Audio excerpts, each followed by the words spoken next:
My phone buzzed 3 times in rapid succession. 3 messages from my mother, each more demanding than the last. I stared at the screen, my fingers hovering over the keypad as nausea crept up my throat.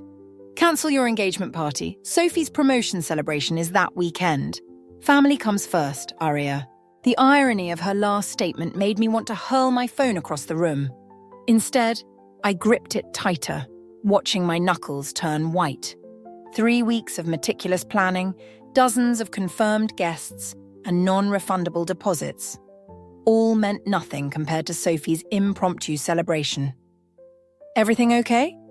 Jack's warm hand settled on my shoulder. I hadn't heard him come into the kitchen. My sister got promoted. The words tasted bitter. Mother wants us to cancel our engagement party. What? That's ridiculous. We've been planning this for months. I showed him the messages. His jaw tightened, the only sign that he was as angry as I was. Jack had learned early in our relationship to measure his words when it came to my family. Your mother does realize we've already paid for everything. Oh, she knows. She just doesn't care. I scrolled through the previous messages from the past week. Look at this. She's been hinting at it. Sophie has big news coming. We might need to be flexible with dates. I should have seen this coming.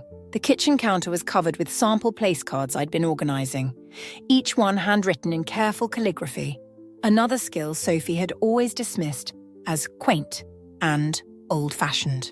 My phone buzzed again. Call me immediately. This isn't a request. Don't, Jack said quietly. Not while you're upset. I'm always upset when it comes to them. I pushed away from the counter, pacing the kitchen. You know what the worst part is? Sophie probably didn't even ask for this. Mother just decided, like she always does. The memories flooded back. My high school graduation rescheduled because of Sophie's dance recital, my college acceptance celebration combined with Sophie's junior prom send-off, my art show opening missed because Sophie had a minor cold. We're not cancelling, Jack said firmly. This is our engagement party, not a casual dinner plan. My phone started ringing. Mother's face filled the screen. A photo from happier times that I kept meaning to change. I declined the call. She'll just keep calling. Let her. Jack gathered the place cards into a neat stack. What do you want to do? The question caught me off guard. In my family, what I wanted had always been secondary, tertiary even, after Mother's wishes and Sophie's needs. Another text. Your silence is childish and disappointing. Sophie worked hard for this promotion. My fingers moved before I could stop them. So did I, for my engagement party. The response was immediate. Don't make this about you. I laughed, a harsh, broken sound that made Jack look up sharply. When has it ever been about me? Aria. Jack's voice held a warning note. He knew my tells, knew when I was about to do something rash. I'm done. I straightened my spine, feeling something shift inside me. I'm done being the reasonable one, the understanding one, the one who always gives in. My phone buzzed again, this time with a message from Sophie. Mum's really upset. Can't you just move your party? It's not that big a deal. Not that big a deal. Like my engagement was just an inconvenient scheduling conflict. We're keeping our date, I said, my voice steady. And I'm going to do something I should have done years ago. What's that? Jack asked, though his expression suggested he already knew.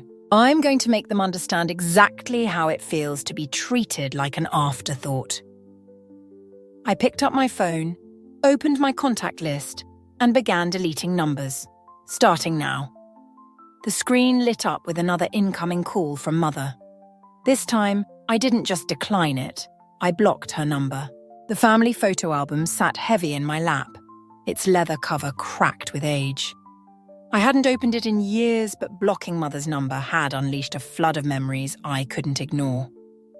I found Sophie's promotion announcement, Jack said, holding up his phone.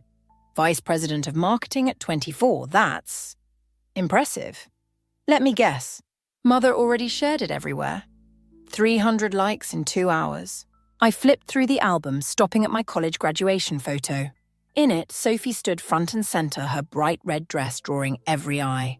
I was off to the side in my cap and gown, half cropped out of the frame. Did I ever tell you about my first art show? I traced the edge of another photo, Sophie's Sweet 16. It was the same night as Sophie's regional dance competition. Mother told me it was selfish to expect the family to choose between us. Did anyone come? Grandma Marie! She sat there for 3 hours, bought 2 pieces. I closed the album. Mother said I was trying to steal attention from Sophie's big night. My phone lit up with a text from Lily. Your mum's calling everyone. She's saying you're having a breakdown. What's happening? Before I could respond, another message appeared.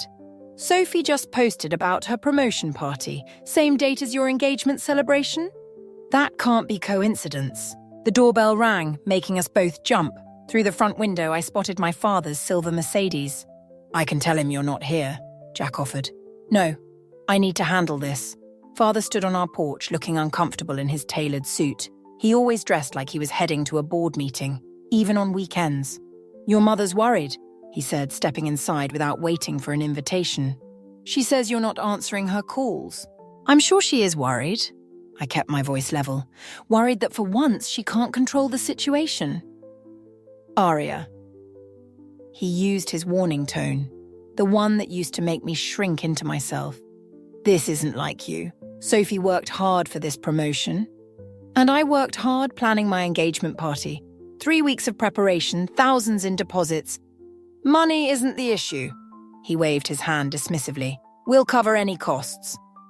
That's not the point, and you know it. The point is family unity. Your mother has already announced Sophie's celebration. Of course she has. I laughed, but there was no humor in it. Did she mention she demanded I cancel my engagement party first? Or did she just make it look like I'm the unreasonable one? Father shifted his weight, avoiding my eyes. There's no need for drama. We can celebrate your engagement another time. Like you celebrated my art show, or my graduation, or every other milestone that got pushed aside for Sophie. That's not fair. No, what's not fair is you standing there once again, telling me to sacrifice my happiness for Sophie's convenience. Jack moved closer, his presence steady behind me. Father's eyes flickered between us. Your mother says Jack's been influencing you, turning you against the family. Jack's the only one who's ever put me first. The words came out sharp, cutting. Maybe that's why you all hate him so much. Father's face hardened. We don't hate. Save it. I pulled out my phone, opened Sophie's social media post about her promotion party. Look at the comments. Mother's already told everyone I'm having a breakdown, hasn't she? That I'm being difficult and selfish? His silence was answer enough. Get out. My voice was quiet but firm. Tell Mother her manipulation tactics won't work this time. The engagement party stays as planned. You'll regret this attitude, Aria. Family is all we have in the end. No, Father. Family is supposed to have our backs, not stab us in them. After he left, Jack held me while I shook, not with tears but with rage. My phone buzzed again. A message from Sophie. You're embarrassing yourself. Just reschedule. You're making Mom sick with worry. I opened my laptop and began typing an email to our entire extended family. It was time they heard my side of the story, starting with a simple truth. For years, I've stayed silent about the systematic emotional abuse in our family. That silence ends today. I hit send before I could second-guess myself. The war mother started. I was going to finish it. The responses started flooding in within hours of my email. Aunt Carol called me brave. Uncle Steve said I was attention-seeking. Cousin Nina sent a private message about similar experiences. But it was Lily's text that made my hands shake. Check your mother's latest email thread now. I found it buried in my spam folder.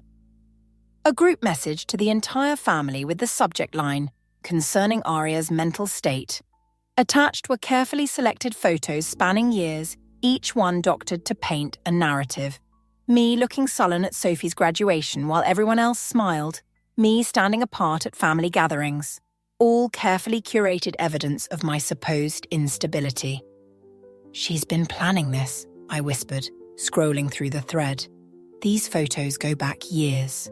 Jack leaned over my shoulder reading. She's gaslighting the entire family. Look at the timestamps. She sent this minutes after my email. She was prepared for me to fight back. My phone rang, Sophie's number. Against my better judgment, I answered. What the hell are you doing? Her voice crackled with rage. Do you know what you've started? Funny, I was about to ask you the same thing. Did you help Mother collect those photos? A pause. Too long to be innocent. You're paranoid. Am I? Because someone had to send her those pictures of me at your college graduation. The ones where I look unstable because I had food poisoning. You're twisting everything. Like Mother twisted the truth about my art show? Tell me, Sophie, did you really have a dance competition that night? Or did Mother just tell everyone that? Another pause, heavier this time. What are you talking about? Check your old competition schedule. I did. There was no regional competition that weekend. Mother lied to everyone, including you. The silence stretched. I heard papers rustling on her end. That's not possible. Isn't it? She's been playing us against each other our whole lives, Sophie. I'm just the first one to say it out loud. A knock at the door interrupted us. Through the window, I saw Grandma Marie's familiar silhouette. I have to go, I told Sophie, but while you're fact-checking, look up when your company actually announced vice president promotions, because according to their website, they happened 2 months ago. I ended the call and opened the door.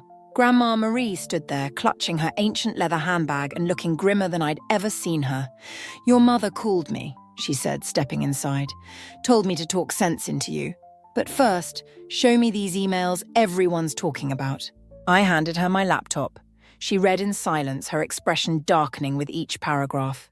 Your mother's response, she finally said, reminds me of something your grandfather used to do. He'd rewrite history so convincingly, sometimes I'd doubt my own memories. Did you ever confront him? No. She closed the laptop. And I've regretted it every day since. But you should know your mother's latest email blast included something she thought would destroy you. My stomach clenched. What? Financial records, suggesting you've been stealing from the family business. The room tilted. I grabbed the counter for support. That's impossible. I've never even had access. Exactly. Grandma Marie's eyes glittered. And I have proof. I've kept every document since your grandfather made me company treasurer 30 years ago, including the real records that show who's been skimming money. Understanding dawned. Sophie, and your mother, covering for her. They've been doctoring books for years. She patted her handbag. I brought copies. I've been waiting for someone brave enough to stand up to them. My phone buzzed. Another email from Mother. Final warning. Retract your accusations, or tomorrow everyone learns what you've really been doing. I looked at Grandma Marie, saw the steel in her eyes matching my own resolve. Send me those records, I said. It's time to show Mother what real evidence looks like. Be careful, dear. Grandma Marie squeezed my hand. The most dangerous moment is when someone like your mother realizes they're losing control. I thought of all the years of manipulation, the carefully constructed lies, the orchestrated family drama. Good, I said. Let her feel what it's like to be powerless for once. As I drafted my response, attaching the real financial records, I felt something shift inside me. The last traces of doubt burning away in the face of cold, hard truth. The financial records spread across my kitchen table like a roadmap of betrayal. Each spreadsheet told its own story. Money siphoned from company accounts, fabricated expenses, all carefully hidden beneath layers of creative accounting. Sophie's signature appeared on document after document, alongside Mother's authorizing initials. My phone hadn't stopped buzzing since I'd forwarded everything to the family board members. Your sister's outside, Jack said, peeking through the curtains. She looks different. I joined him at the window. Sophie stood by her car, makeup-free, wearing old jeans instead of her usual designer clothes. She looked younger, almost vulnerable. Don't let her manipulate you, Jack warned. I know their tricks now. I opened the door before she could knock. Here to threaten me again. Sophie stepped inside, her movements uncertain. I came to ask why. Why what? Why did I expose the truth? Why did I stop letting Mother puppet master our lives? Or why did you steal from our family's company? She flinched. I didn't. It wasn't stealing. Mother said it was my rightful share, that father would never properly compensate me otherwise. And you believed her? Like you believed her when she said I demanded to have my promotion party on your engagement date? Sophie's voice cracked. I never asked for that. I didn't even know about it until she announced it. I stayed silent, watching her unravel. The company's launching an audit, she continued. I'll lose my job, my reputation, everything I've worked for, everything you stole for. I didn't know! She slammed her hand on the counter. Mother handled all the paperwork. She said it was standard practice that everyone did it. I just signed what she gave me. Jack moved closer to me. Why are you really here, Sophie? She pulled out her phone, hands shaking. Because of this. She played a voicemail from Mother. Fix this mess with your sister immediately, or I'll make sure everyone knows exactly whose idea the embezzlement was. I have documents with only your signature, darling. Who do you think they'll believe? The familiar cold calculation in Mother's voice made my skin crawl. She's turning on you, I said. She's turning on everyone. Sophie's laugh was hollow. I checked the competition dates like you said.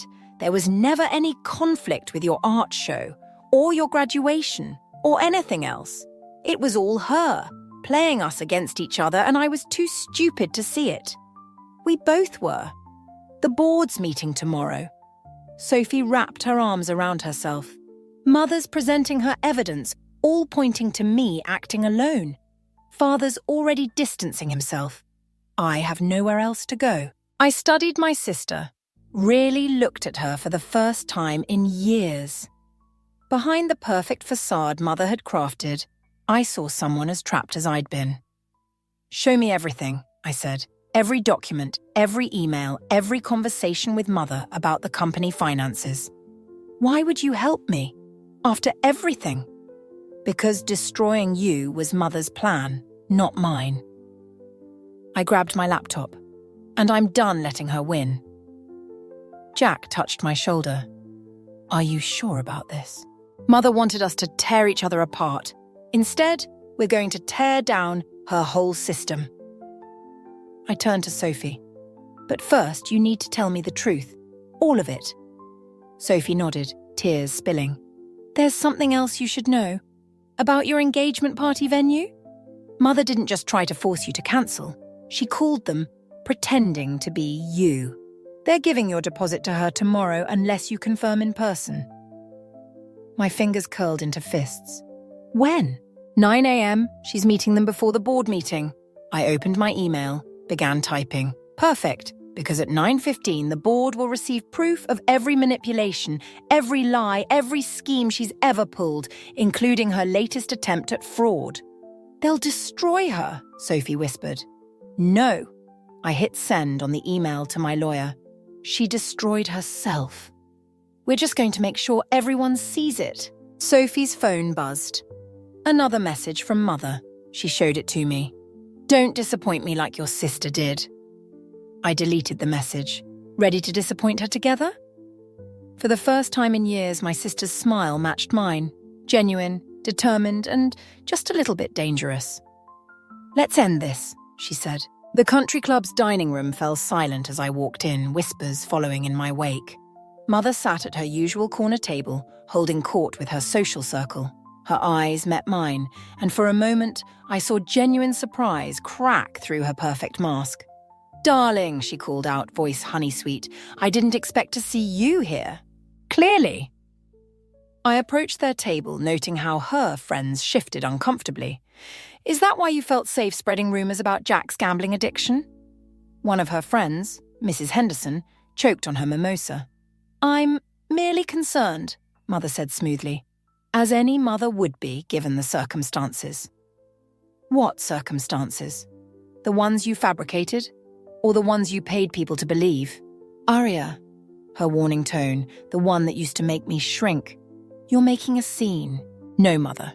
You made the scene when you told the entire club that Jack's family is involved in money laundering. That's libel, by the way. His law firm is very interested in discussing it. The colour drained from her face. You wouldn't dare. Check your email. Their cease and desist letter arrived an hour ago. Mrs. Henderson and the others began gathering their purses, murmuring excuses. Mother's fingers tightened around her water glass. Why are you doing this? Because you left me no choice. Did you really think I wouldn't find out about you impersonating me to cancel my venue booking? A flash of panic crossed her features, quickly masked. I don't know what you're talking about. The venue manager recorded the call, Mother. Standard practice for contract changes. Would you like to hear your performance? She stood abruptly. We should discuss this privately. Like how you privately told Aunt Sarah that Jack got me pregnant to trap me into marriage. Or how you privately suggested to Uncle Robert that my art gallery is a front for tax evasion. Everything I've done has been to protect you. From what? Happiness? Independence? The ability to exist without your control? You're hysterical. She reached for my arm. This is exactly why... I stepped back. Touch me and I'll add assault to the lawsuit. Her mask cracked completely. You ungrateful little... Mother! Sophie's voice cut through the tension. She stood in the doorway holding a manila envelope. The board members are asking for you. Something about unauthorized transfers from the company accounts. Mother's face went from rage to calculation in an instant. Sophie, darling, perfect timing. Tell them. I already told them everything. Sophie moved to stand beside me, including how you forged my signature on half those documents. I made you! Mother's voice rose, drawing stares from nearby tables. Everything you are, everything you have, is built on lies, I finished, but that stops today. You think anyone will believe you over me? I've spent years building our family's reputation, while destroying ours. Sophie opened the envelope, spreading photos across the table. Grandma Marie kept everything, Mother. Every doctored photo, every manipulated document, every piece of evidence showing how you pitted us against each other. Mother's hands shook as she looked at the photos. Marie wouldn't... Already did, I said. The board has copies. So does Father. Daniel would never... He signed the audit approval this morning. Sophie's voice cracked. It's over, Mother. Security appeared at the dining room entrance. Summoned by whom, I couldn't tell. Mother saw them too, her face hardening into something unrecognizable.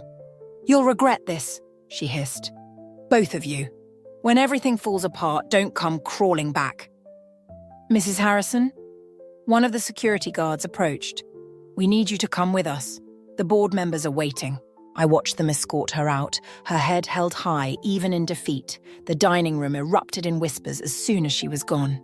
Sophie gripped my hand. Did we just... Yeah, I squeezed back. We did. What happens now? My phone buzzed. A message from Jack. Venue secured. They're pressing charges for fraud. Now, I said, we plan an engagement party. A real one, without any manipulation or control. Think she'll retaliate? I looked at the scattered photos on the table, years of evidence of Mother's machinations. Probably.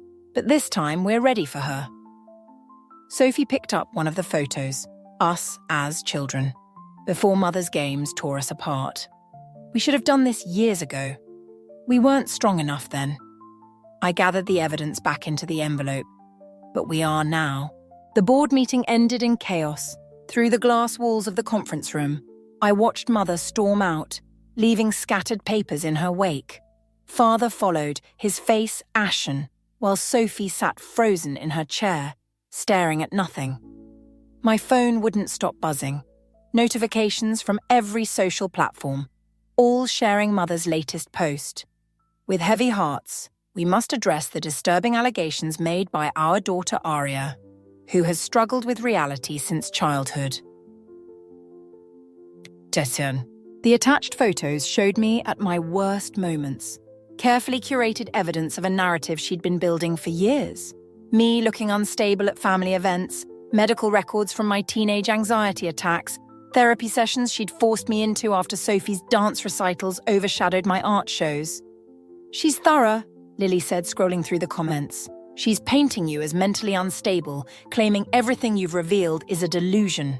The financial records, She's saying you fabricated them, that your obsession with undermining Sophie's success has reached dangerous levels.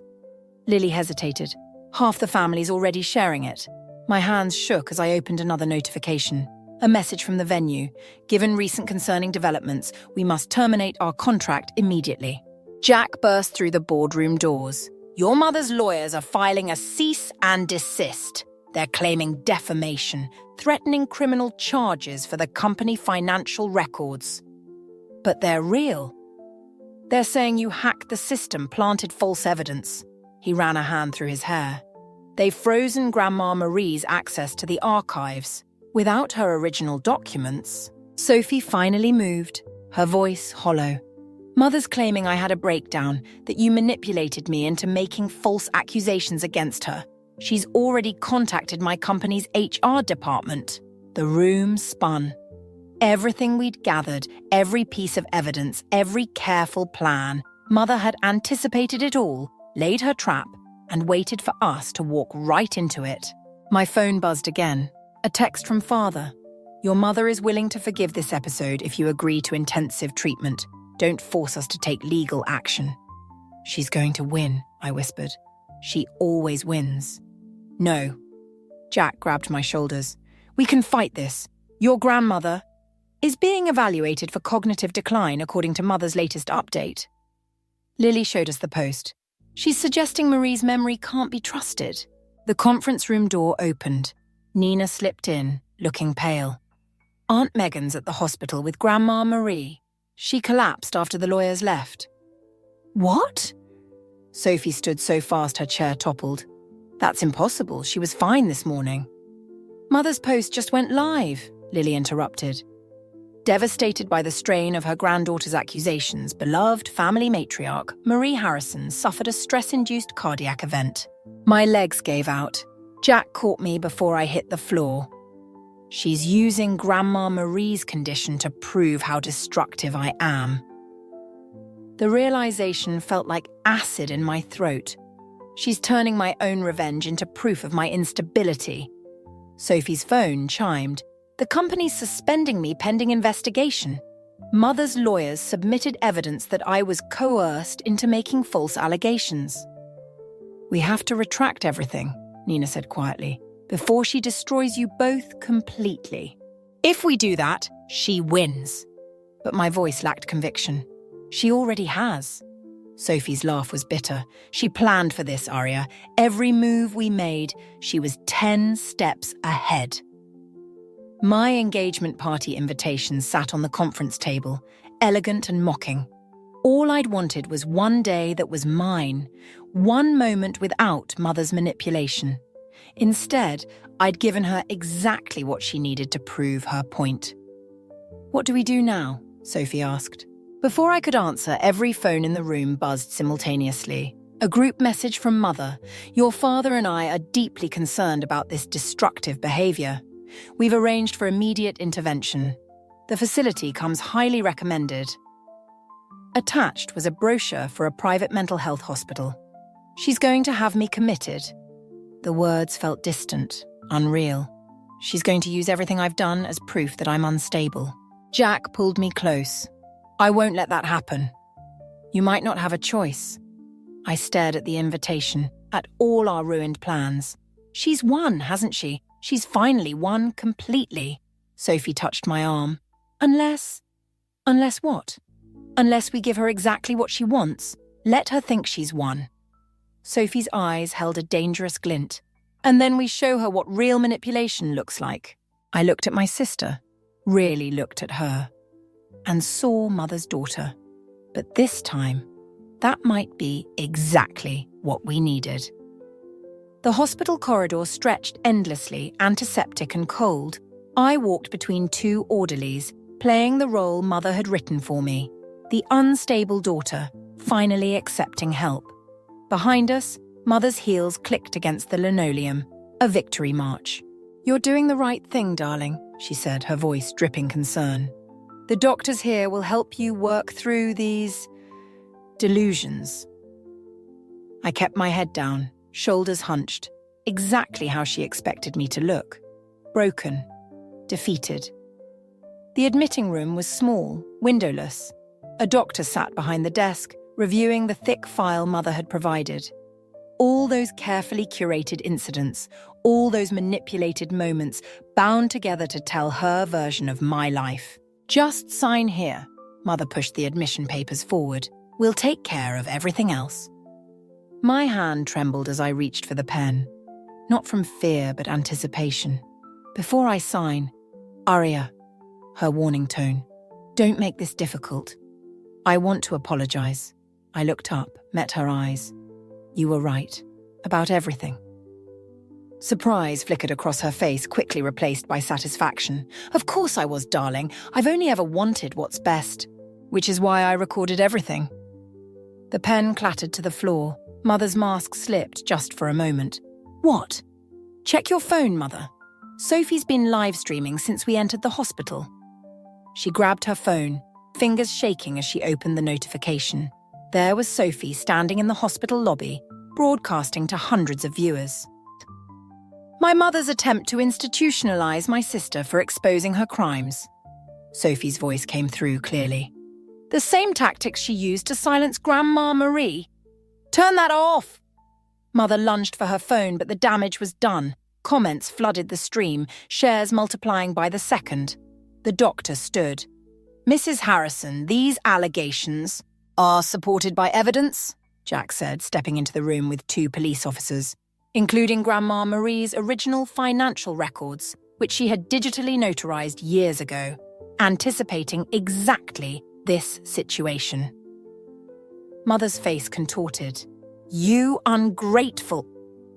"The board members are watching the stream," I cut in, "along with HR, the family lawyers, and every social contact you've cultivated over the years. They're all seeing exactly who you are." "No one will believe. They already do." I pulled out my phone, showed her the incoming messages. Support, apologies, revelations of their own experiences with her manipulation. "You taught me well, Mother. About keeping evidence, about playing the long game, about waiting for the perfect moment to strike." Her hand shot out, nails raking my cheek. The officers moved instantly, restraining her. "You're nothing without me," she screamed. "I made you both. Everything you are is in spite of you, not because of you." Sophie appeared in the doorway, phone still broadcasting. "It's over, Mother. The board's called an emergency meeting. Father's already agreed to testify about the financial fraud." Mother's struggles ceased. She straightened, smoothed her hair, tried to reclaim her dignity.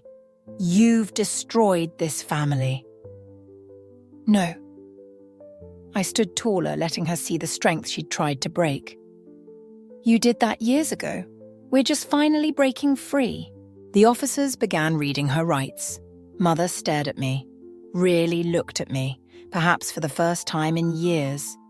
"You think you've won?" Her laugh was brittle. "You're more like me than you know. This revenge, this manipulation, I taught you everything. You taught me how to survive you." I picked up the admission papers, tore them in half.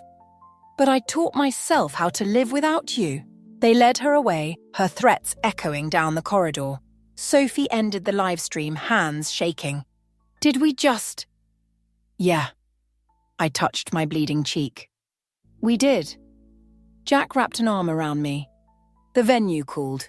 They want to reinstate the contract for the engagement party." I looked at the torn papers, at the doorway where Mother had finally faced the consequences of her actions, at Sophie who'd chosen truth over manipulation. "No," I said. "I don't want to celebrate there. Too many echoes of her influence." "Then where?" I smiled, feeling lighter than I had in years. "Somewhere new. Somewhere she's never been. Somewhere we can start fresh." Sophie took my hand. "Together? Together," I squeezed back. "But this time, on our terms."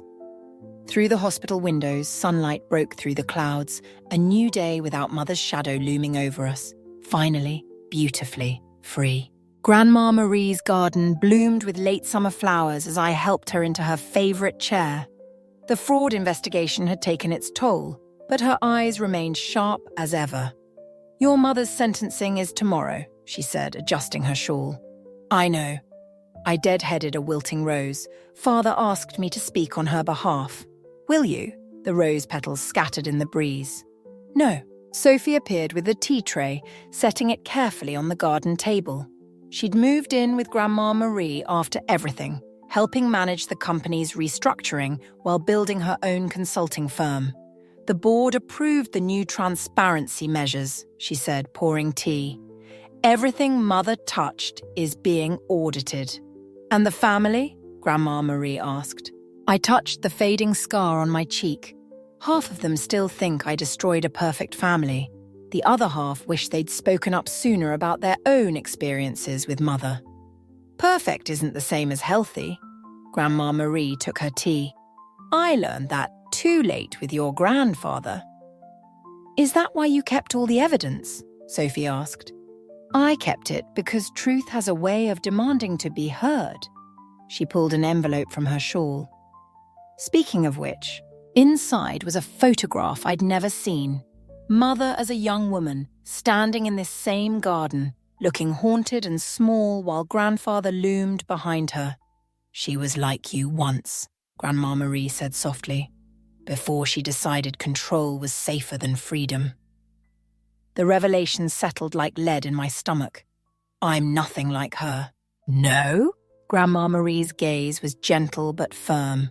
You orchestrated her downfall with the same precision she used to orchestrate your life. The difference is your choice of what to do with that power. My phone buzzed. A message from Jack about final details for our small wedding next week. No grand engagement party, no social media announcements, no carefully curated guest list. Just truth, simply told. I found more of Mother's journals, Sophie said quietly. From when we were kids. Her voice cracked. She had everything planned, every competition, every achievement, every spontaneous moment. Our whole lives were her carefully staged production. But she didn't plan for this, I gestured between us choosing each other over her games. No, Sophie smiled. That was all us. Grandma Marie touched the photograph. Your mother will have a lot of time to think about her choices now. The question is, what will you do with your freedom? I looked at my sister, at the garden where we'd once played before Mother's manipulation drove us apart, at the empty space where control had masqueraded as love for so long. I'm going to paint again, I said. Open my own gallery. With questionable accounting practices, Sophie teased. With complete transparency. I squeezed her hand. No more shadows, no more secrets. Speaking of secrets, Grandma Marie pulled out another envelope. There's something you should know about your grandfather's estate. But before she could continue, Father appeared at the garden gate. He looked older, greyer, but somehow lighter too. The prosecutors offered her a deal, he said without preamble. If she pleads guilty, they'll recommend a lighter sentence. Will she take it? Sophie asked.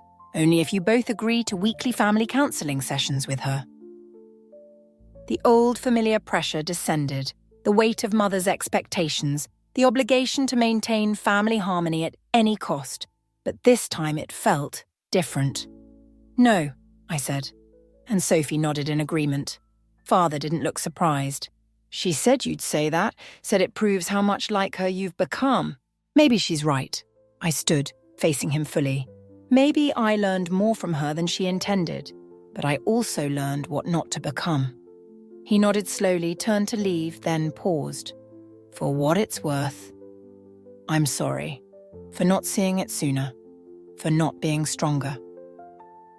We all have to choose our own way to be strong, Grandma Marie said, holding up the photograph. Some of us just take longer to figure out how. I watched Father leave, thinking about choices and consequences, about the fine line between justice and vengeance, about Mother sitting in her cell, probably still plotting, still trying to control the narrative. But her narrative didn't matter anymore. We were writing our own stories now. So, Sophie picked up her tea, about that gallery opening. Yes, I smiled, feeling the last weights of Mother's influence fall away. Let's talk about creating something new. It was an ordinary holiday morning, the kind where the sun seemed to promise a day of leisure and laughter. I was in the hallway, coaxing my son, Harry, to hurry up for his baseball game when the world as I knew it shattered. Opening the door, I froze. There, like a ghost from a past life, stood Peter, my husband, who had vanished without a trace 3 years ago. "This is our home," he declared, his voice a strange mixture of assertiveness and uncertainty. Before I could fully process his presence, another figure emerged from behind him, Daisy, my sister-in-law. The sight of her stirred a nest of vipers in my stomach. "We're going to take custody of Harry," Daisy said, her voice dripping with a sickly sweetness I remembered all too well. How many times had I speculated about this very scenario? Peter and Daisy disappearing around the same time couldn't just be a coincidence. But with the whirlwind of daily life and limited resources, I had never been able to dig deeper into their disappearance. Lost in these thoughts, I barely registered Harry's voice behind me. "Hey, Mom, who are you talking to?" My heart clenched. He stood there, my brave little boy, unaware of the storm about to break. Daisy turned her predatory smile towards him. "Oh, it's nice to finally meet you. You're Harry, right? I've wanted to meet you for so long." Her voice churned my insides. This same voice had charmed everyone around her, masking the manipulative, cruel nature I knew too well, the voice I had hoped to never hear again. Harry looked at me, confused, and then back at them. "Dad, what are you doing here? And who is she?" He moved closer to me, instinctively sensing the tension. Peter and Daisy stood there, gaping like fish out of water, clearly not expecting this confrontation. Before they could recover, Harry continued, his voice tinged with anger, "We're about to leave. Move." It was then that Peter and Daisy noticed something behind me. Their faces drained of color. I couldn't help but let out a bitter laugh. Standing there was my daughter, Lily, cradled in Harry's arms. Peter's eyes widened in shock, his gaze flicking between Lily and me. "Peter, Daisy," I started, my voice steady despite the chaos in my heart. 3 years ago, you left without a word. I was left alone to pick up the pieces, to raise Harry, and to face an unexpected pregnancy. I paused, letting the weight of my words sink in. Daisy's eyes narrowed, but I continued, "I'm not the same person you abandoned. I fought hard to build a life for my children and me, and I won't let you waltz back in to destroy that." Their faces reflected shock, disbelief, and, for a fleeting moment, guilt. But it was too late for guilt, the wounds they had inflicted ran too deep. "Please leave," I said firmly. "You have no right to be here." Peter opened his mouth, likely to spout some excuse or plea, but I didn't want to hear it. I closed the door on them, on the past they represented. Turning back to my children, I saw Harry looking at me with newfound respect, and Lily gurgling blissfully, unaware of the storm that had just passed. I took a deep breath, steadying my racing heart. This was just the beginning. The battle lines were drawn, and I was ready to fight for my family's future. The days following Peter and Daisy's unwelcome visit were a whirlwind of emotions and memories, a tidal wave that threatened to drown me. I found myself revisiting the dark days after Peter's disappearance, the sleepless nights filled with worry, and the countless hours I spent questioning what I could have done differently.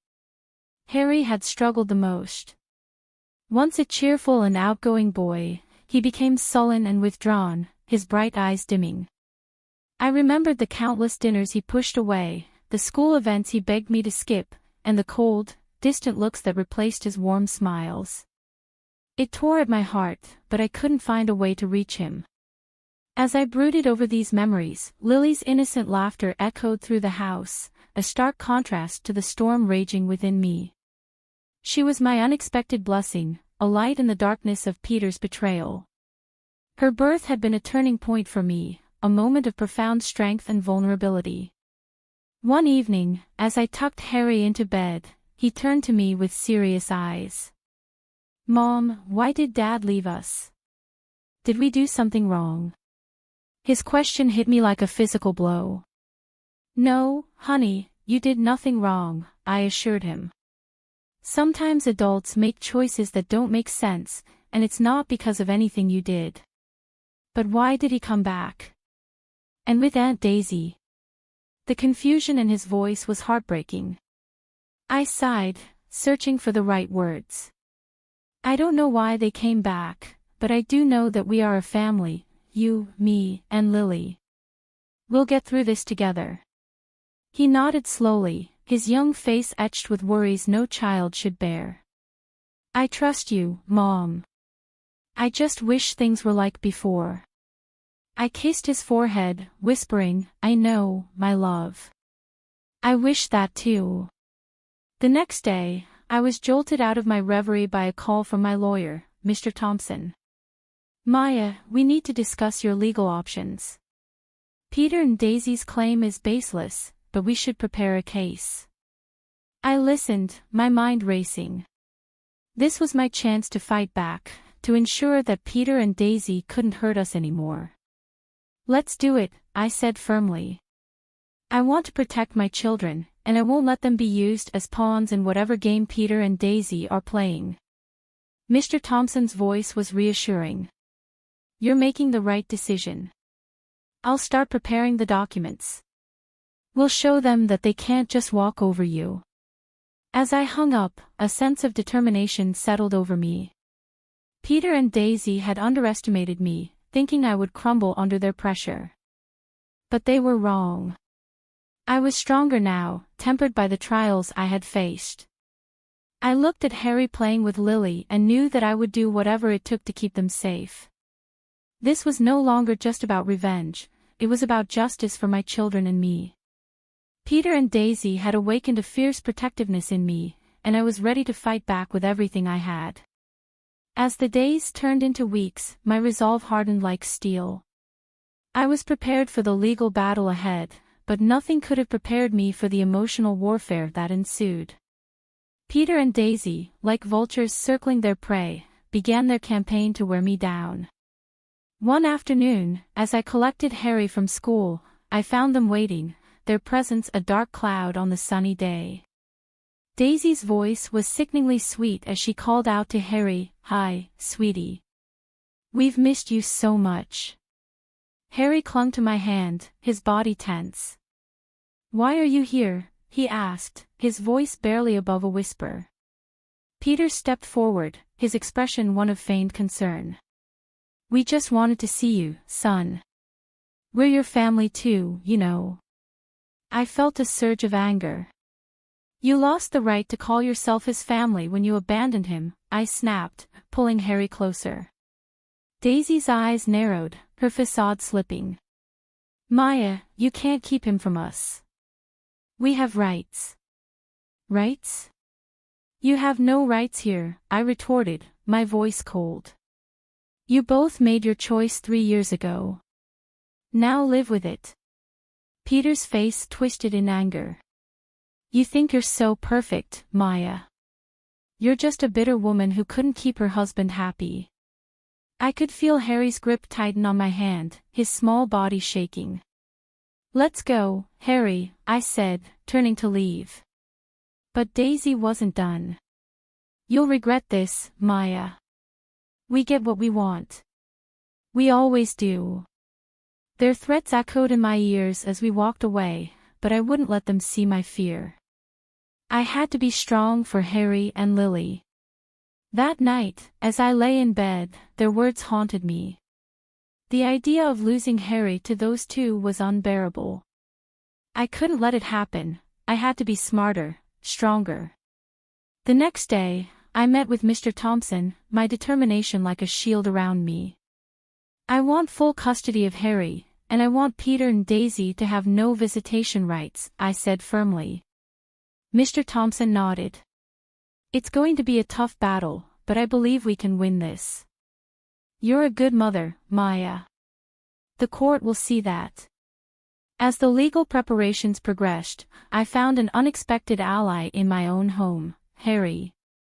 One evening, he came to me, his young face set in a serious expression. "Mom, I want to tell the judge that I want to stay with you. Dad and Aunt Daisy, they're not my family, not really." Tears welled in my eyes as I hugged him tightly. "Thank you, Harry. That means more to me than you'll ever know." The day of the court hearing arrived like a storm on the horizon. I walked into the courtroom with Harry by my side, ready to fight for our future. As the proceedings began, Daisy tried to play the doting aunt, her words dripping with insincerity. Peter played the role of the repentant father, but his eyes were cold and calculating. But when Harry spoke, his voice clear and unwavering, the truth shone through. "I want to stay with my mom. She's been there for me when no one else was." The judge's decision came like a ray of sunlight through the clouds, full custody granted to me, with no visitation rights for Peter and Daisy. As we left the courtroom, Peter's face was a mask of rage, and Daisy's eyes burned with malice. But it didn't matter. We had won, Harry and I, together. The victory in court brought a temporary sense of peace, but it was short-lived. Peter and Daisy, like wounded animals, became more desperate and dangerous in their tactics. They started a slanderous campaign, spreading lies and rumors about me in our community. It was a psychological warfare I hadn't anticipated. One evening, Harry came home from school, his eyes brimming with unshed tears. "Mom, kids at school are saying you stole me from Dad, that you're keeping me away from him because you're mean." My heart broke at his words. "Harry, you know that's not true. Everything I've done to protect you." He nodded, but the doubt was evident in his eyes. "I know, Mom, but it's hard. They don't understand." I hugged him, feeling his small body tremble. "I know it's hard, sweetheart, but we'll get through this. We're stronger than their lies." As the days passed, the rumors grew more vicious. Daisy had always been cunning with her words, and now she used them like a weapon to turn my world upside down. I knew I had to fight back, but I was wary of stooping to their level. Then one day, Peter showed up at my workplace, a facade of remorse plastered on his face. "Maya, can't we just talk about this, for Harry's sake?" His words were like poison, and I could see through his act. "There's nothing to talk about, Peter. You made your choice. Now live with it." He grabbed my arm, his grip tight. "You're ruining my life, Maya. You and that kid." I pulled away, my voice steady. "No, Peter. You did that all by yourself." As I walked away, his parting words sent a chill down my spine. "This isn't over, Maya. I won't give up that easily." The legal victory had given me custody of Harry, but it hadn't ended the war. Peter and Daisy were relentless, and I could see the toll it was taking on Harry. He was caught in the middle of a battle he didn't understand, torn between his biological father and the mother who had never left his side. One night, Harry came to me, his face etched with conflict. "Mom, what if Dad changes? What if he wants to be a real dad?" His words hit me hard. "Harry, I know he's your dad, and it's normal to hope for that. But we have to see people for who they are, not who we want them to be." Harry was silent for a moment, then looked up at me, his eyes clear. "I know. I just wish things were different." I held him close, whispering, "I do too, Harry. I do too." Despite the ongoing battle, I had to ensure that Harry and Lily remained my priority. They were my strength, the reason I fought so hard, and I would do anything to protect them, to give them the life they deserved, free from the shadows of Peter and Daisy's deceit. The relentless campaign by Peter and Daisy took a darker turn, evolving into outright harassment. They seemed to be everywhere, outside my workplace, near Harry's school, always lurking, always watching. It was a psychological siege, and I felt its weight every day. But I refused to be intimidated. It was time to hit back, to make them realize they couldn't trample over our lives without consequences. I scheduled a meeting with Mr. Thompson, my resolve like iron. Mr. Thompson, it's time we take more aggressive legal action. I want to file for a restraining order against Peter and Daisy, and I want to sue them for harassment and defamation, I declared. Mr. Thompson nodded in agreement. I think that's a wise decision, Lord. Their behavior is unacceptable, and it's time they face the legal repercussions. The legal proceedings were grueling, but I stood firm. In court, Peter played the victim, a man wronged by his vindictive ex-wife. Daisy, ever the actress, wept about being denied the chance to be a part of her nephew's life. But their performance couldn't mask the truth. The judge saw through their facade and granted the restraining order. Additionally, they were ordered to pay damages for their defamatory actions. As we left the courtroom, Peter's face was a mask of fury while Daisy's eyes burned with unspoken threats. But this time, I wasn't afraid. I had the law on my side. Their defeat in court, however, did little to quench their vendetta. If anything, it seemed to fuel their spite. One day, I received a chilling phone call from Peter. You think you've won, Maya?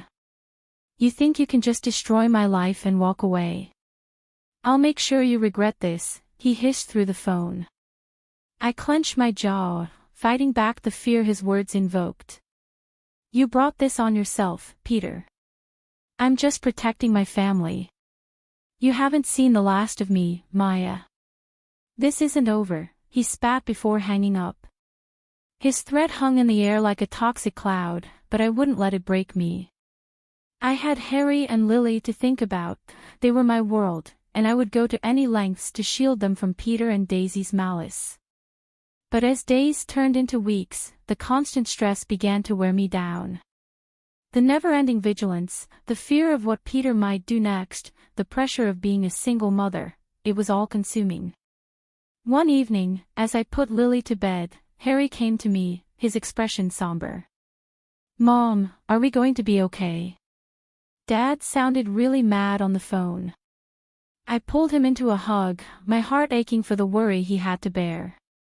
We're going to be okay, Harry. I won't let anything happen to us, I promise. But even as I spoke the words, I knew the battle was far from over. Peter and Daisy were like a storm on the horizon, and I needed to be ready for whatever they threw our way. The weeks following the court ruling were a tense and watchful time. Peter and Daisy, now bound by the restraining order, had receded into the shadows. But their silence was more unnerving than their threats.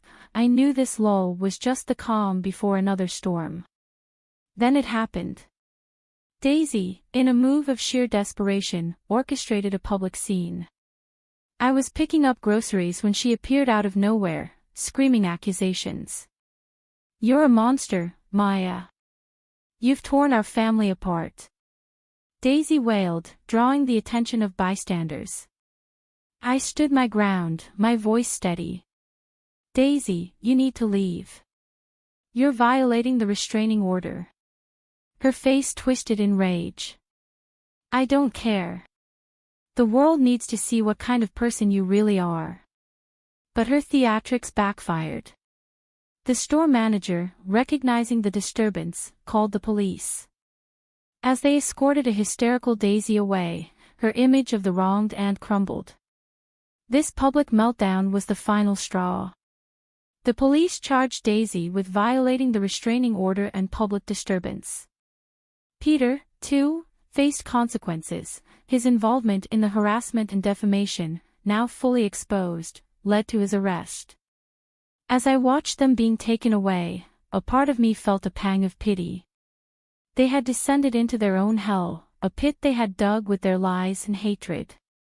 But this feeling was quickly overshadowed by a sense of justice. They were finally facing the consequences of their actions. In the aftermath, the community's perception shifted. The truth about Peter and Daisy's deceit and manipulation became apparent. People who had once whispered behind my back now offered their apologies and support. Harry, witnessing the downfall of his father and aunt, had mixed emotions. "Mom, is it wrong to feel happy about Dad and Aunt Daisy getting arrested?" I took his hand, understanding his inner turmoil. "It's okay to feel relieved, Harry. They hurt us a lot, it's okay to want justice for that." The battle that had consumed our lives for months finally seemed to be over. Peter and Daisy, once towering figures of intimidation, were now diminished, their power to harm us stripped away. As I tucked Harry and Lily into bed that night, a sense of peace settled over me. We had weathered the storm and emerged stronger. I knew there would be challenges ahead, but for the first time in a long while, I felt hopeful about the future. With Peter and Daisy's legal retribution, a heavy burden lifted from our shoulders. The days seemed brighter, and our home was filled with laughter once again. Harry's smile returned, and Lily's innocent giggles were a balm to our scarred hearts. The community support was overwhelming, apologies turned into offers of help, and slowly the rumors and whispers faded away. We were rebuilding our lives, piece by piece. But the true testament to our newfound peace came on my birthday. Harry, now more mature and thoughtful, had a surprise for me. He approached with a shy smile, a small gift in his hand. "Happy birthday, Mom. I made this at school for you," he said, handing me a beautifully crafted photo frame. It held a picture of the three of us, smiling and happy. Tears welled up in my eyes as I hugged him. "Thank you, Harry. This is the best gift I could ever ask for." Later that day, as we celebrated with a small party, our little family felt whole again. Friends and neighbors joined in, their presence a symbol of the life we had reclaimed. During the party, a new face appeared. It was Ben, a kind and understanding man I had met through my work. His support during our trials had been unwavering, and his presence now felt like a promise of new beginnings. "Happy birthday, Maya. I hope this year brings you all the happiness you deserve," Ben said, his eyes warm and sincere. I smiled, feeling a spark of something new, something hopeful. "Thank you, Ben.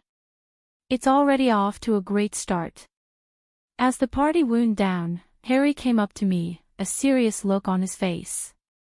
"Mom, I've been thinking, maybe it's okay to start new things, to be happy again." I knelt down to meet his gaze. "It's more than okay, Harry. We've been through a lot, and we deserve to be happy." He nodded, a small smile gracing his lips. "I like Ben. He's nice, and I think he makes you happy." I hugged him, my heart full. "He does, Harry, and I'm glad you like him." That night, as I put Harry and Lily to bed, I felt a sense of contentment I hadn't known in years. We had faced our demons and emerged victorious. Our future was ours to shape, and it looked bright and full of promise. Life had thrown us into turbulent waters, but we had learned to navigate the storm. Now, it was time to enjoy the calm, to embrace the new dawn that awaited us. The shrill ring of the doorbell pierced the silence of my grief like a knife. I knew who it was before I even opened the door. Elizabeth, my mother-in-law, stood there with her lips pursed and eyes narrowed. It had only been 3 days since we buried Mark, and already she was here to disrupt what little peace I'd managed to find. "Clara," she said, her voice as cold as the autumn air that swept in behind her, "I hope I'm not interrupting anything important." I stepped aside, allowing her to enter. "Of course not, Elizabeth. Please come in." She strode past me, her heels clicking against the hardwood floors Mark and I had chosen together. I followed her into the living room, where she perched on the edge of the sofa, her back ramrod straight. "I suppose you're wondering why I'm here," Elizabeth said, her gaze sweeping critically over the room. I sank into Mark's favorite armchair, running my fingers over the worn fabric. "I assumed you wanted to check on me. It's been a difficult few days." Elizabeth's laugh was sharp and humorless. Oh, my dear, I'm not here to coddle you. I'm here to discuss the house. My heart skipped a beat. The house? What about it? Well, now that Mark is gone, we need to sort out the living arrangements. After all, this house belongs to the family. I frowned, confusion settling over me like a heavy blanket. I'm not sure I understand. Mark and I bought this house together. We built our life here. Elizabeth leaned forward, her eyes glinting. That's where you're mistaken, Clara. The house was left solely to Mark, not to you. Didn't he tell you? The room seemed to tilt on its axis. That's impossible. We saved for years to buy this place. We picked out every fixture, every paint color together. Oh, you poor, naive girl, Elizabeth said, her voice dripping with false sympathy. Mark may have let you believe that, but the truth is, this house has always been in the family. His father left it to him in his will. I shook my head, struggling to process her words. No, that can't be right. Mark would have told me. Elizabeth stood, smoothing her skirt. Well, he didn't. And now that he's gone, we need to discuss your living situation. After all, you're not really family anymore, are you? Her words hit me like a physical blow. I rose to my feet, anger burning through the fog of my grief. How dare you? I was Mark's wife. I cared for him after his accident. I gave up everything for him. And now he's gone, Elizabeth said, her voice flat. Your duty is done. It's time for you to move on. I clenched my fists, fighting to keep my voice steady. This is my home, Elizabeth. I'm not going anywhere. She moved towards the door, pausing to look back at me. We'll see about that, Clara. I suggest you start packing. You'll be hearing from our lawyer soon. The door slammed behind her, leaving me alone in the sudden silence. I sank back into Mark's chair, my mind reeling. How could this be happening? How could Mark have kept such a secret from me? I glanced around the room, taking in the photos on the mantel, the throw pillows I'd embroidered myself, the bookshelves Mark and I had filled together. This was our home, our life. And now, in the blink of an eye, it was all slipping away. As the reality of my situation began to sink in, I felt a resolve hardening within me. I wouldn't let Elizabeth bully me out of my own home. I wouldn't let her tarnish the memory of the life Mark and I had built together. I reached for the phone, my fingers trembling as I dialed. Aunt Martha? It's Clara. I need your help. You won't believe what Elizabeth just told me. I closed my eyes, letting the warm sunlight wash over me as I sat on the porch swing. The gentle creaking of the chains transported me back to happier times, when Mark and I would spend lazy Sunday afternoons out here, dreaming of our future. Clara, honey? Mark's voice echoed from inside the house. Can you come here for a sec? I found him in the kitchen, surrounded by paint swatches and flooring samples. His eyes lit up as I entered, and he pulled me close for a kiss. What do you think about this color for the living room? He asked, holding up a soft sage green swatch. I wrinkled my nose. A bit too earthy, don't you think? Mark laughed, the sound warming me from the inside out. You're right. How about this blue instead? As we pored over the samples, the doorbell rang. I opened it to find Elizabeth standing there, her face drawn and tired. Elizabeth, I said, surprised. Is everything all right? She stepped inside, her eyes darting around nervously. I need to talk to Mark. Mark appeared behind me, his hand resting on my lower back. Mom, what's going on? Elizabeth's chin quivered. Your father, he's gone, heart attack. I don't know what to do. The next few weeks passed in a blur of funeral arrangements and legal meetings. As we sat in the lawyer's office, listening to the reading of Mark's father's will, I felt a growing unease. And to my son, Mark, I leave the family home, the lawyer droned on. I turned to Mark, confusion etched on my face. I thought we were buying this house together? Before Mark could respond, Elizabeth cut in. Of course you are, dear. This is just a formality. The house has always been in the family. Mark squeezed my hand reassuringly, but I couldn't shake the feeling that something wasn't right. Later that night, as we lay in bed, I broached the subject again. Mark, about the house. He sighed, pulling me closer. I know, I should have told you, but it doesn't change anything. This is our home, Clara. We've put our heart and soul into it. I wanted to believe him, but a seed of doubt had been planted. The following week, Elizabeth showed up on our doorstep, suitcases in tow. I hope you don't mind, she said, brushing past me. I just can't bear to be alone in that big empty house. Mark and I exchanged glances. Of course not, Mom, he said. Stay as long as you need. As days turned into weeks and weeks into months, Elizabeth's presence began to wear on me. She critiqued my cooking, rearranged our furniture, and constantly reminded me of my shortcomings as a wife and homemaker. One evening, as I was preparing dinner, Elizabeth cornered me in the kitchen. "You know, Clara," she said, her voice sickly sweet, "I've been thinking. Perhaps it would be best if I just moved in permanently. After all, this is my family home." I nearly dropped the plate I was holding. "Elizabeth, Mark and I are starting our own family. We need our space." Her eyes narrowed. "Space? In my son's house? I think you're forgetting your place here, Clara." Before I could respond, Mark walked in. "Everything okay in here?" Elizabeth's demeanor changed instantly. "Of course, darling. I was just offering to help Clara with dinner. She seems a bit overwhelmed." As Elizabeth brushed past us, Mark turned to me. "You okay? You look upset." I wanted to tell him everything, to make him understand how his mother's presence was slowly suffocating me. But the words caught in my throat. "I'm fine," I lied. "Just tired." Mark kissed my forehead. "Why don't you go rest? I'll finish up here." As I climbed the stairs, I heard Elizabeth's voice drift up from the kitchen. "Mark, darling, we need to talk about Clara. I'm worried she's not cut out for this family." I paused, my heart pounding. What was Elizabeth up to? And more importantly, how would Mark respond? As I stood there, frozen on the stairs, I realized that the battle for my home and my marriage had only just begun. The screech of tires and the sickening crunch of metal tore through my world like a hurricane. One moment, Mark and I were laughing about some silly joke, and the next, our lives changed forever. I paced the sterile hospital corridor, my heart pounding in my ears. The doctor's words echoed in my mind: paralyzed from the waist down, extensive rehabilitation, full-time care. Elizabeth burst through the doors, her face a mask of fury. "Where is he? What happened?" I tried to explain, but she brushed past me into Mark's room. I followed, feeling like an intruder in my own husband's space. "Oh, my poor baby," Elizabeth cooed, stroking Mark's hair. She turned to me, eyes blazing. "How could you let this happen?"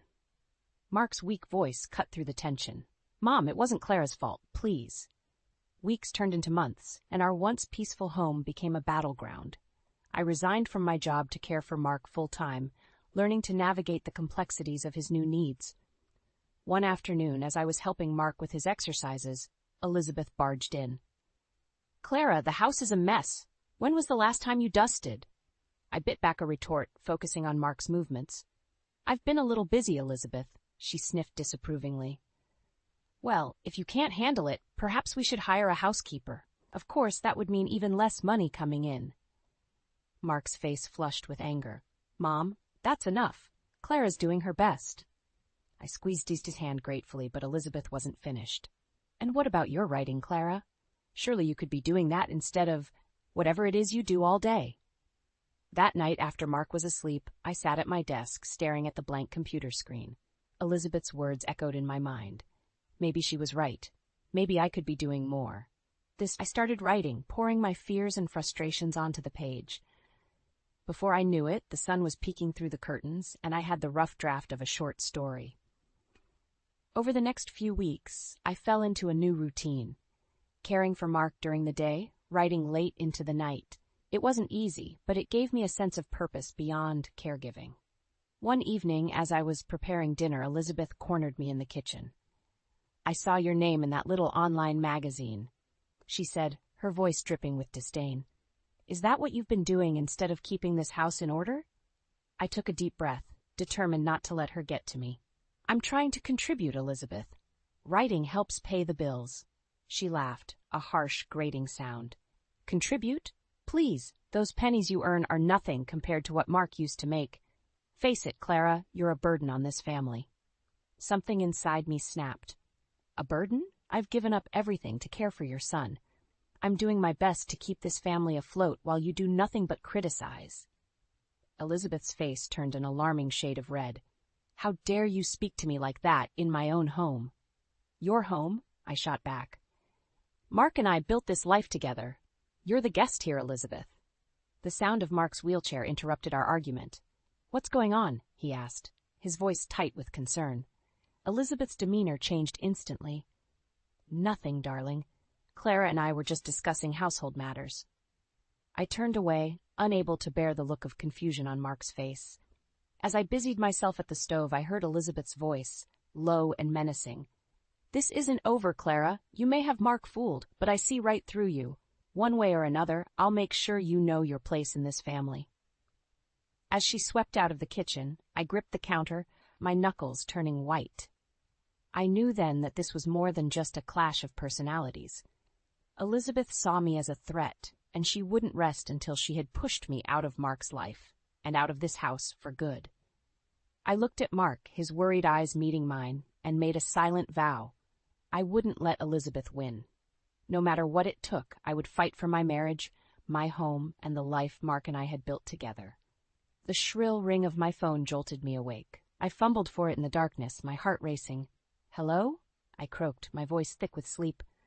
"Clara, it's Dr. Patel. You need to come to the hospital right away. It's Mark." The world tilted on its axis as I rushed to dress. My hands shook so badly I could barely button my blouse. I called Elizabeth, leaving a terse voicemail about Mark's condition before racing to the car. The hospital corridors seemed endless as I ran towards Mark's room. Dr. Patel met me outside, his face grave. "I'm sorry, Clara. We did everything we could, but the infection was too severe. Mark passed away a few minutes ago." The words hit me like a physical blow. I staggered, bracing myself against the wall. "No," I whispered. "No, it can't be." I don't remember entering Mark's room, but suddenly I was there, clutching his lifeless hand. His skin was still warm, and for a moment I could almost pretend he was just sleeping.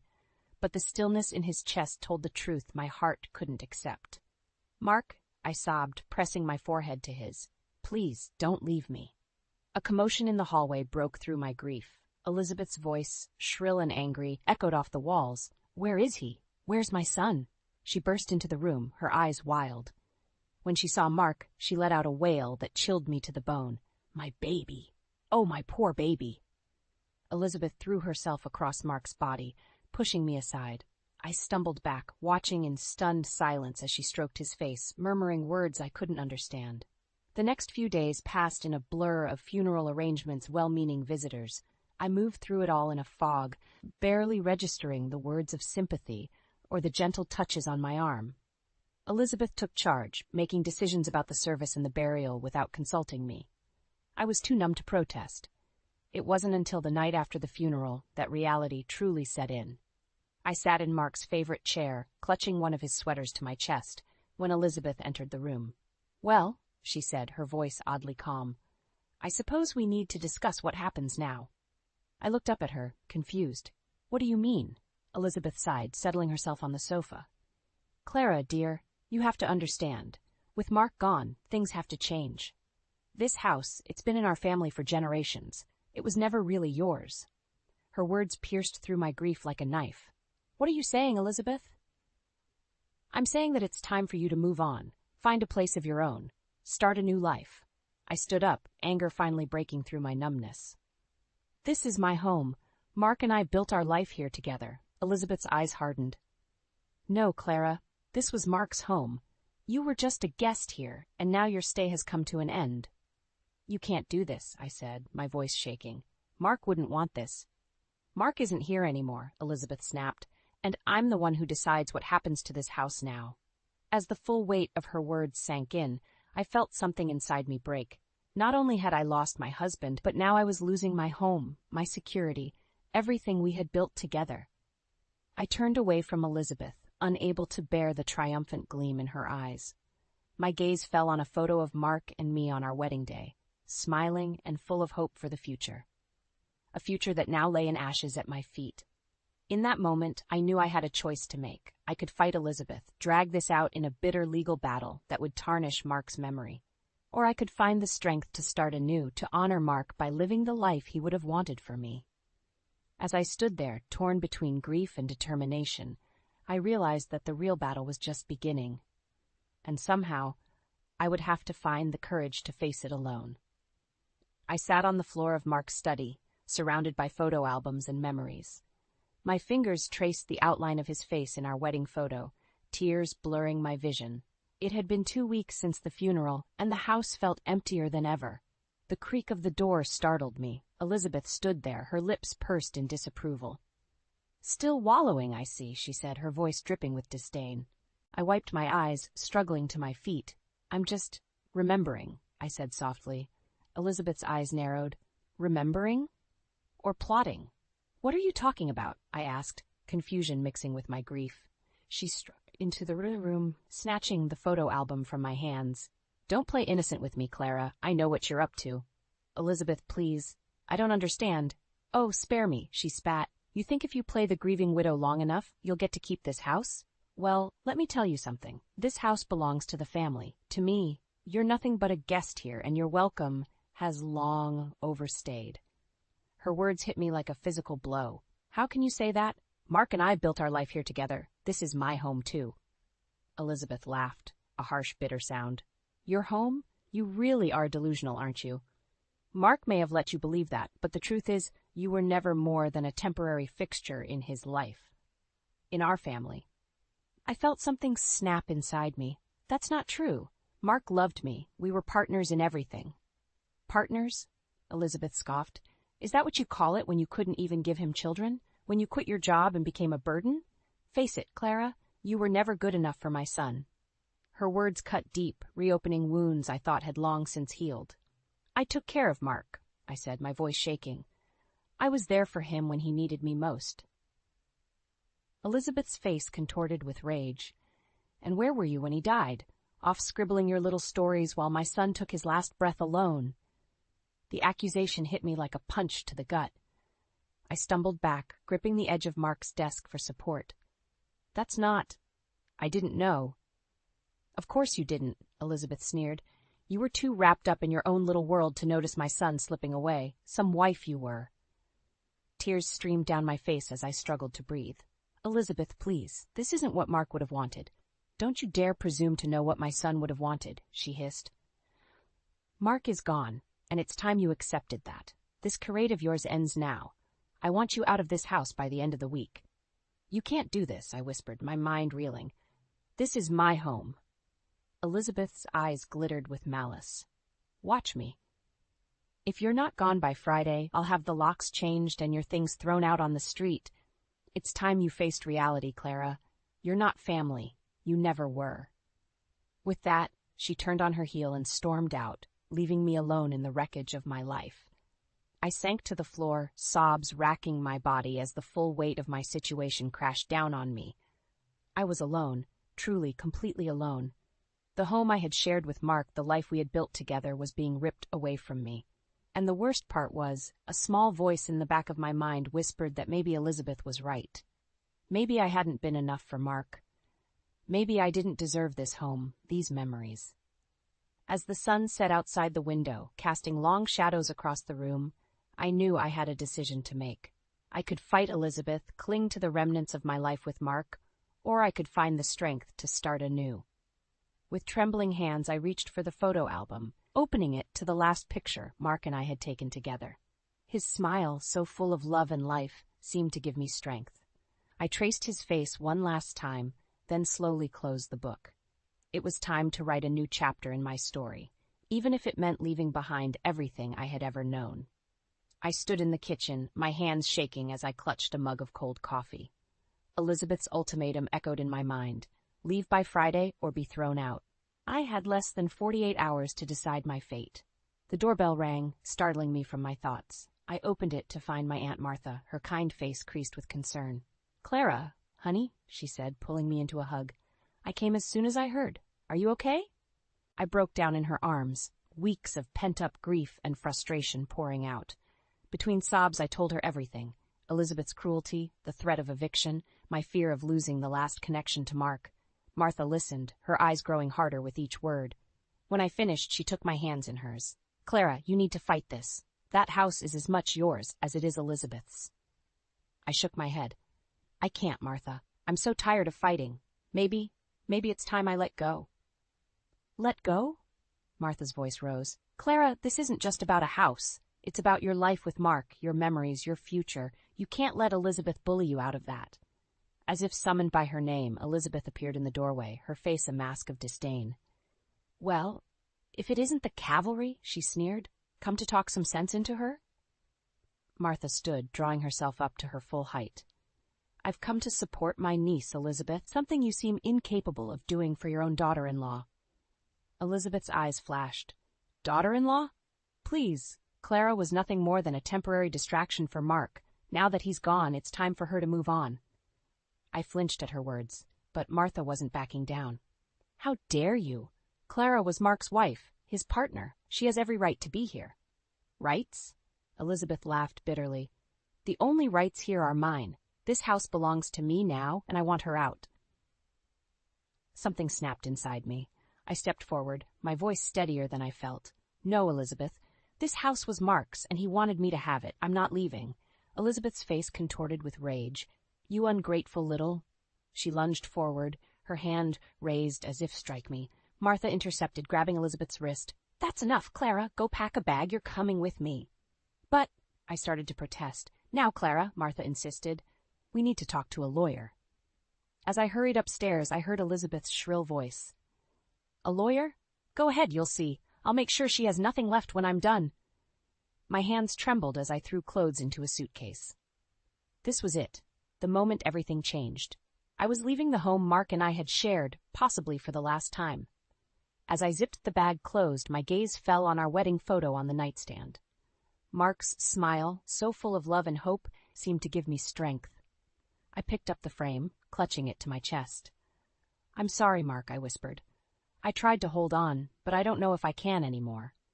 Downstairs, Martha was waiting by the door, her face grim. Come on, honey. We'll figure this out. As we stepped outside, Elizabeth's voice rang out behind us.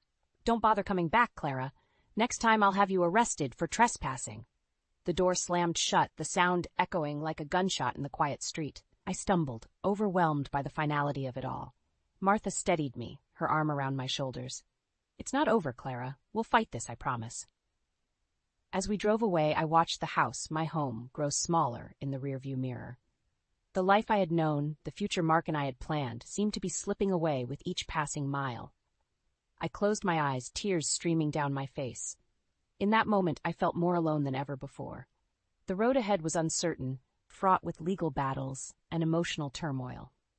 But as the car carried me away from everything I had ever known, I realized that this might be my last chance to reclaim not just my home, but my very identity. The question was, did I have the strength to fight for it?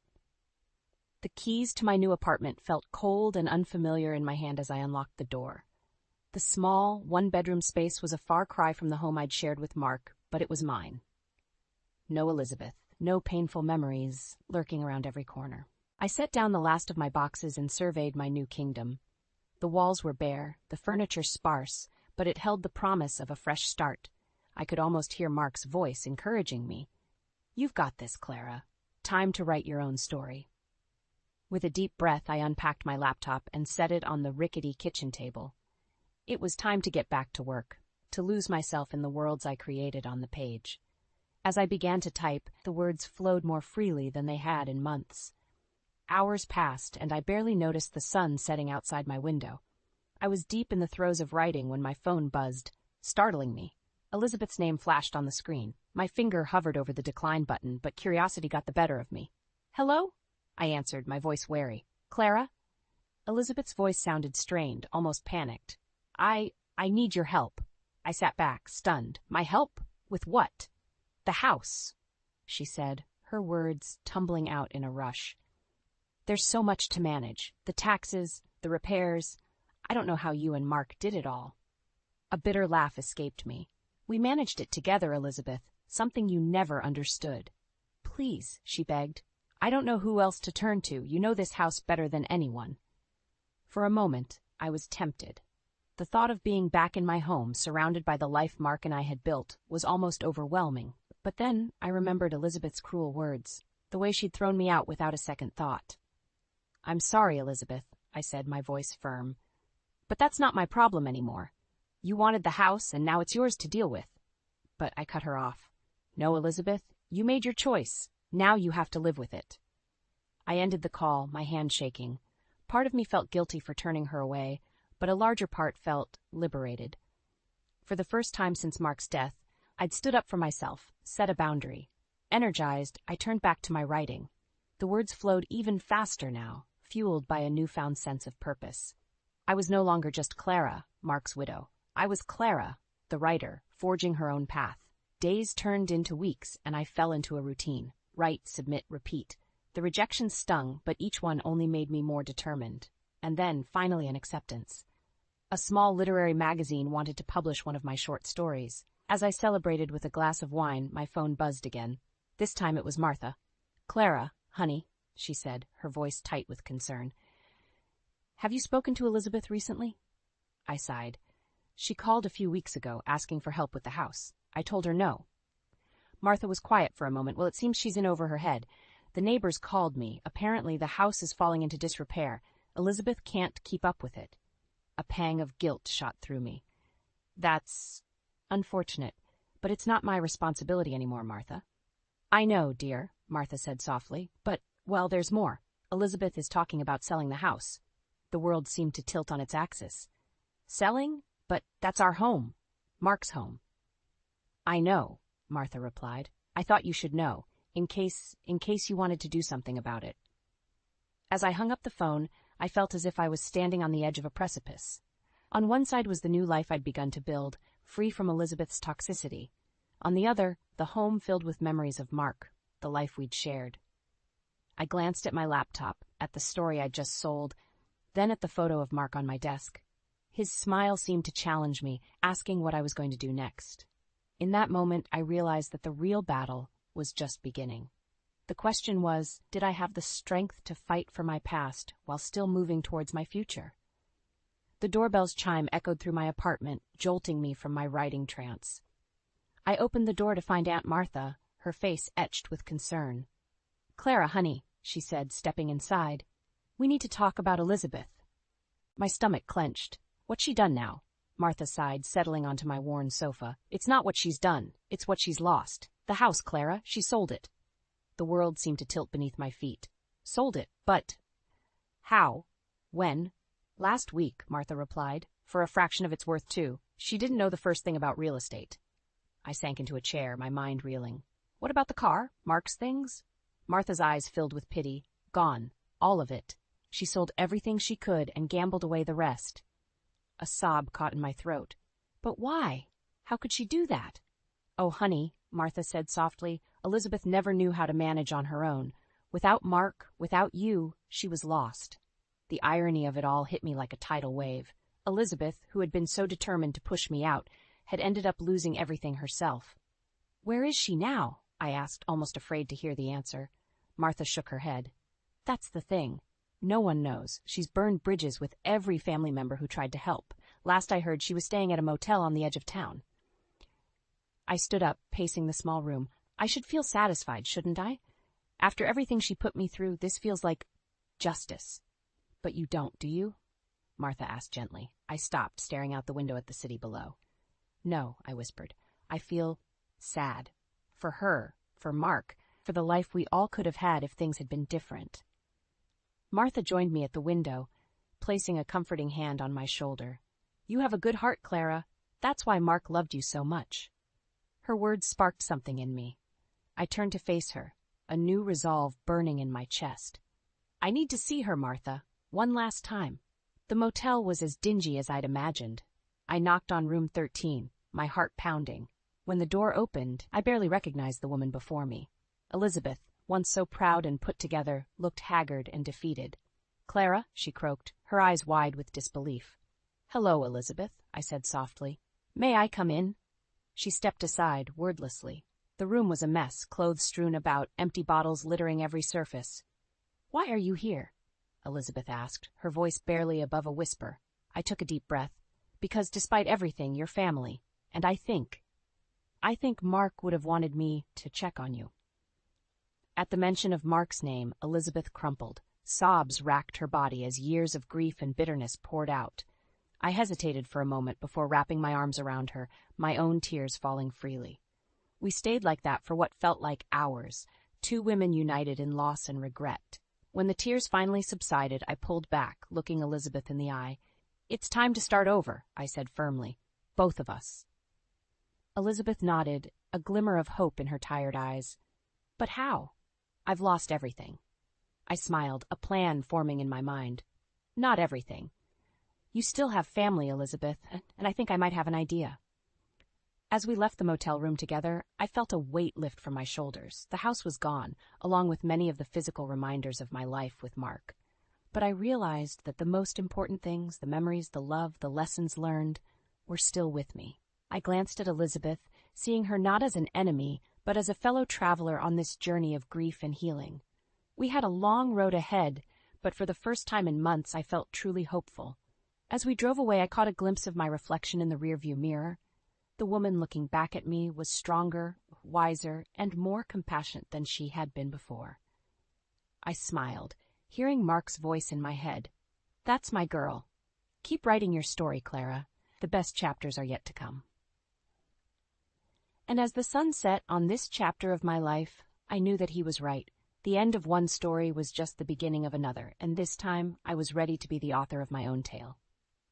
My name is Sheila, and I guess you could say I'm living the suburban dream.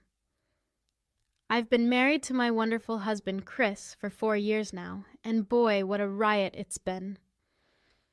We met in college, both majoring in business. There was something about his smile and his easygoing nature that drew me in. We were inseparable from the start, spending late nights studying, giggling over inside jokes, and planning our future together.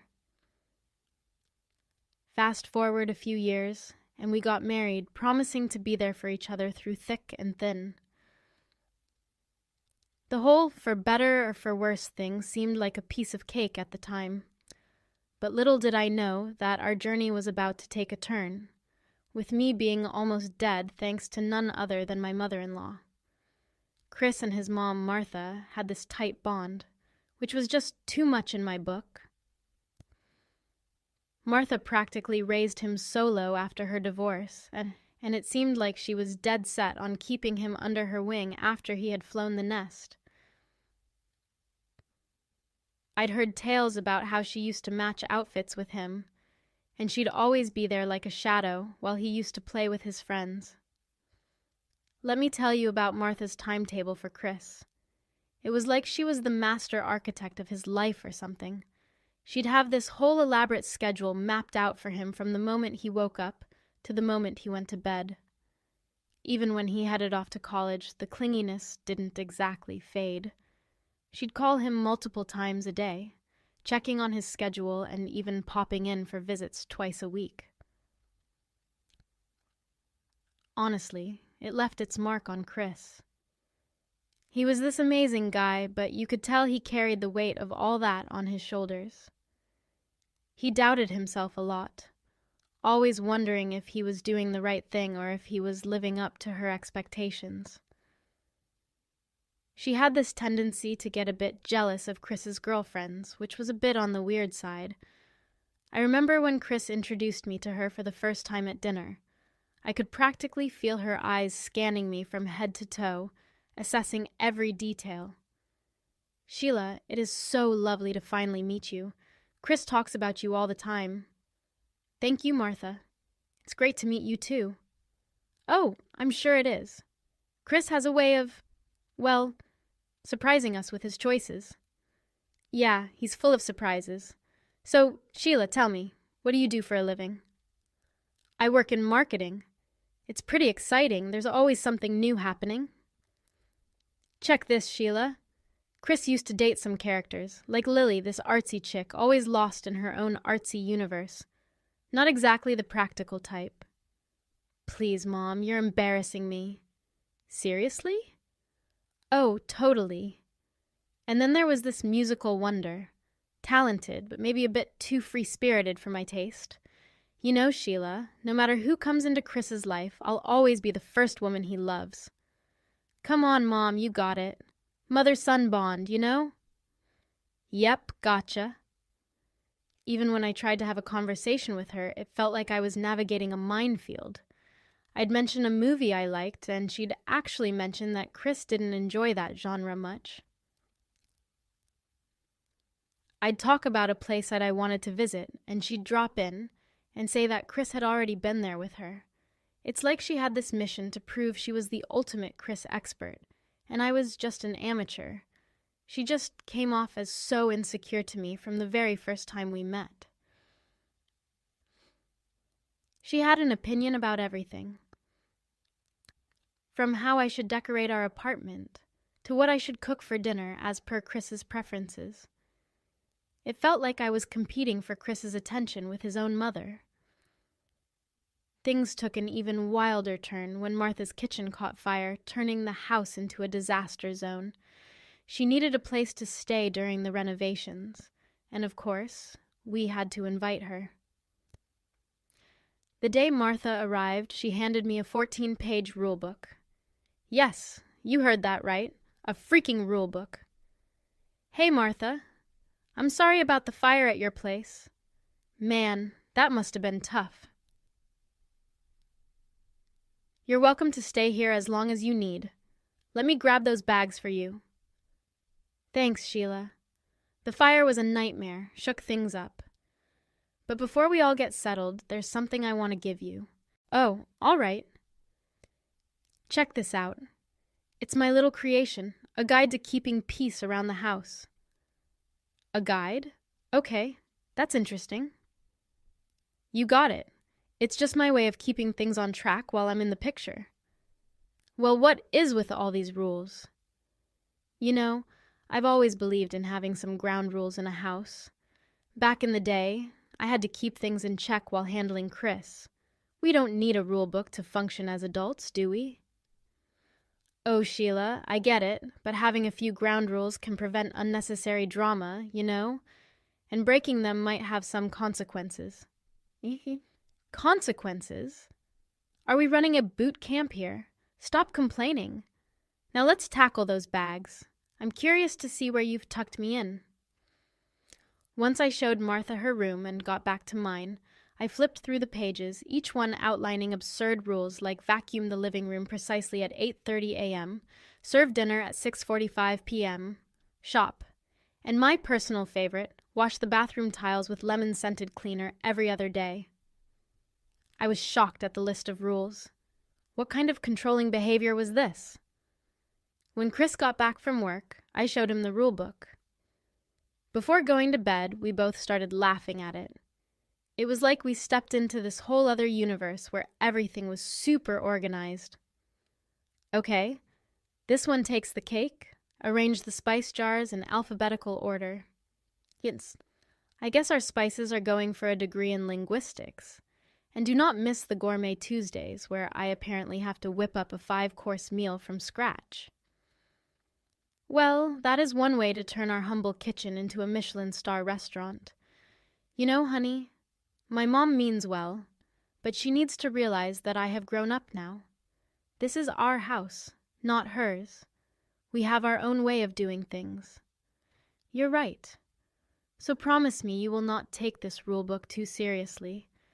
It's just her way of showing that she cares, even if it's a bit eccentric. Deal. No alphabetized spices or gourmet extravaganzas in our future, I promise.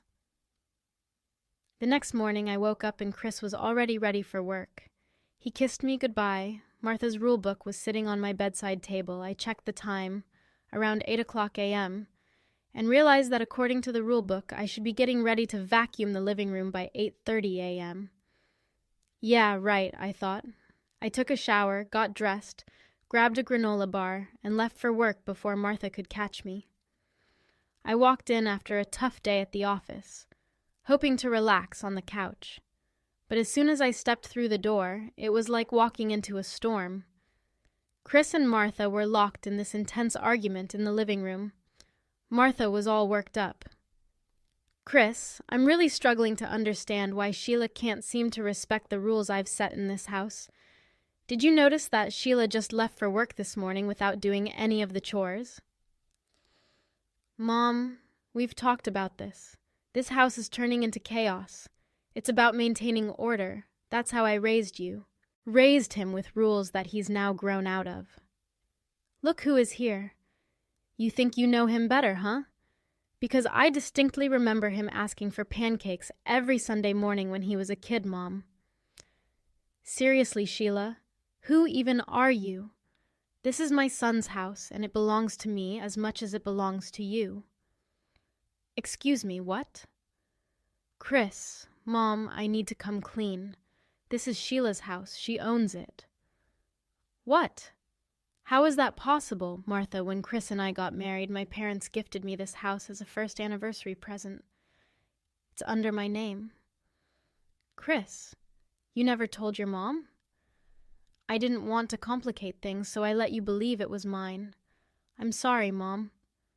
So after Chris did his dramatic storm off, I was left standing there, totally dumbfounded by what he'd just thrown into the conversation. My brain was doing some serious acrobatics trying to figure out why he'd go all Mission Impossible with a lie about our house. Chris had never, not once, lied to me before. He'd always been the sweetest, most genuine guy. I took a deep breath and headed to our bedroom, giving the door a gentle push.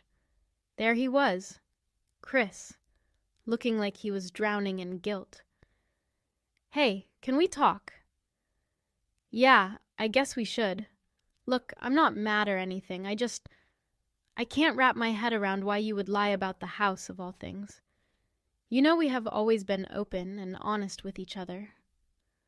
I know, honey. That's what's been eating me. I should have just told you the truth from the start. Okay, so what's the deal? It's my mom. She has always been on my case, you know. Ever since I was a kid, she's had these expectations about who I should be and what I should achieve. It's like she wanted this perfect version of me. And you thought lying about the house would what? Impress her? No, not impress. More like disappoint her. She's always been proud of her control over things, and I thought if she found out that you're the one who actually owns the house, it would shake things up. She would be disappointed in me for not being the son she wants me to be. Wait, hold on, Chris. You are your own person. You have always been kind, hardworking, and true to yourself, baby.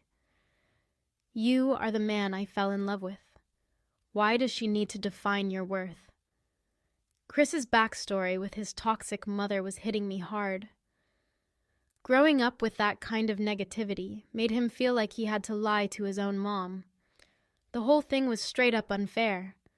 Chris, the most chill and caring guy I knew, carried around this heavy baggage from his messed up family. He deserved better. A childhood that didn't leave him feeling like he had to lie or prove himself. What really irked me was how toxic Martha could be. It made sense why she had no friends and nowhere to go when her kitchen burnt down. I was mad. She was so mad that she had this hold over Chris, that she made him feel like he had to lie to keep the peace. I was mad that she was this toxic presence in our lives. It was like she was poisoning everything. The next day was seriously weird. I was getting ready for work, fully prepared for Martha to come at me with her usual chore checklist or some sarcastic comment like she always did. But surprise, she was radio silent. I headed to work feeling a mix of relief and suspicion, thinking, is this the calm before the storm or what? As soon as I stepped through our front door after work, I saw that my living room was a total mess. Furniture was moved around, and vases and plant pots from my beloved indoor garden were nowhere to be seen. Martha, what have you done? She emerged from around the corner. Oh, Sheila, I just thought the room needed a bit of a change. Change, Martha? This is our home. You can't just come in and rearrange everything without even asking. Well, I thought it would be better this way, and those plants were taking up too much space. You know what, Martha? I'm just tired. Tired of your constant need to control everything. I invited you into my home, gave you a space here, and what do? You find new ways to make my life miserable. Oh, please, Sheila, spare me the drama. You are overreacting. They were just plants. Stepping into my bedroom was a bit of a shocker. My bed was against a new wall. The photo frames on the dresser seemed cramped, and my desk was in a spot that made 0 sense. I couldn't really grasp why Martha thought she had the right to be a feng shui master. Can we just live together without one of us trying to rearrange the whole universe? I stormed into Martha's room, my frustration reaching its boiling point. Enough was enough, Martha. Seriously, what were you thinking? You had no right to go into my bedroom and rearrange things without asking.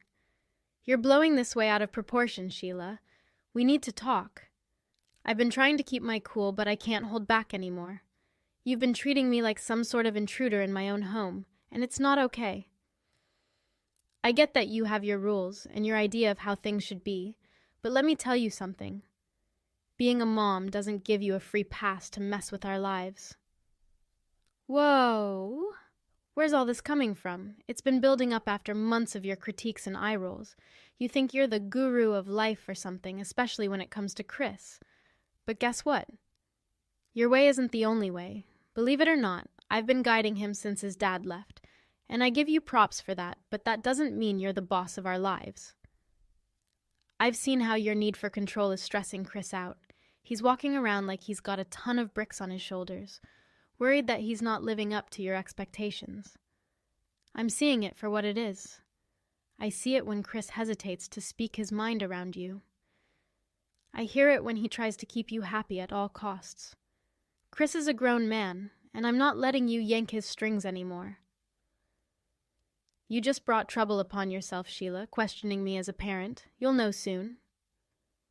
So after that showdown with Martha, I was emotionally drained and seriously wiped out. I told the whole drama to Chris later that night and found comfort in his arms. He was like my shield against the emotional storm. He apologized to me and told me that Martha was not a permanent member of the house and that she would be gone soon. Chris's "she'll be gone soon" comment started making sense, so I did not let it bother me much. But the next morning, while I was getting ready for work, Martha just walked up and apologized out of the blue. She said she'd try to relax and not meddle. Surprisingly, she stuck to it. Things were going pretty smoothly for a while. Martha seemed to be on a mission to be helpful, pitching in with chores and being all nice and cooperative. She even made dinner for Chris and me and we actually sat down like a normal family to eat. It was super weird, but kind of nice, to be honest, for a moment. Chris and I started thinking, maybe she is turning a corner. After that, in the span of around a week, everything took an unexpected turn. I came home one day after work, and Martha greeted me. She asked me how my day was and handed over some homemade protein bars. It seemed like a nice gesture at first, so I took one and had a bite, so I ended up gobbling down the entire thing. But within moments I could feel a weird lump forming in my throat, and my skin erupted in rashes. Panic set in. "Did Martha slip in some peanuts?" I called out for her. "You know I'm allergic to peanuts. What the heck did you put in those bars?" "Oh my gosh, Sheila, I forgot about your allergy. I didn't mean to, I swear," Martha replied. "Seriously, Martha?" "Oh, come on, Sheila, it must have slipped my mind, just like my rules slipped yours." "Oh my God, are you kidding me? I could die." I rushed to my room to get my EpiPen, and Martha followed. "Why did I put that EpiPen? I need it now." "Looking for something, Sheila?" "My EpiPen. You rearranged this room. Where did you keep it? This is not a game, Martha. My EpiPen is a matter of life and death." "Well, we'll just have to find it, won't we?" I could feel my body giving out, like I was running on fumes. My vision was all wonky, and the sense of doom settled in. I knew things were seriously messed up. As I was trying not to black out, I heard Chris's voice cutting through the haze. He was on the phone, talking like his life depended on it. An ambulance pulled up, paramedics were all business, doing their thing to get me stable. The ride to the hospital was blurry as heck, with sirens beeping and the whole shebang. It felt like I was drifting in and out of some weird dream, and then I finally rested my eyes. When I woke up in the hospital, Chris was there, looking worn out but relieved. I was done. Done with her manipulation, her toxicity, and her complete disregard for anyone's well-being but her own. As soon as I was discharged, I had a serious heart-to-heart with Chris. He knew it was time to take a stand too. He'd seen firsthand the damage his mother's actions could cause, and he was ready to set things right. In a couple of days, I was discharged from the hospital and Chris and I got home. "Mom, we need to talk. I don't know what Sheila told you, but it was all a mistake. Cut it out." "You know what, Mom? I used to think I had a mother. Someone who cared, someone who wanted the best for her family. But I was dead wrong. I didn't know I had a monster for a mom. Someone who's willing to manipulate just to satisfy her own twisted need for control. No, honey, I need to get this out. Mom, you've torn this family apart with your toxic behavior. You've taken every opportunity to belittle and demean Sheila, someone who's done nothing but support and care for all of us. What did she get in return? Neglect and allergies triggered because you forgot. It's sickening. You nearly killed Sheila. Let that sink in. You almost killed your son's wife. Didn't you even think about me once? Chris, please, I never meant for things to go this far. I know I've made mistakes, and I'm so sorry for what happened to Sheila. Mom, listen carefully. You have two choices. You can leave on your own terms, or I'll make sure you're out of here. You can spend your days in whatever hole you want until your house is renovated. I don't care if you stay in a motel or wherever, but you won't do it here. This is where it ends, Mom. Our relationship, whatever was left of it, ends right here.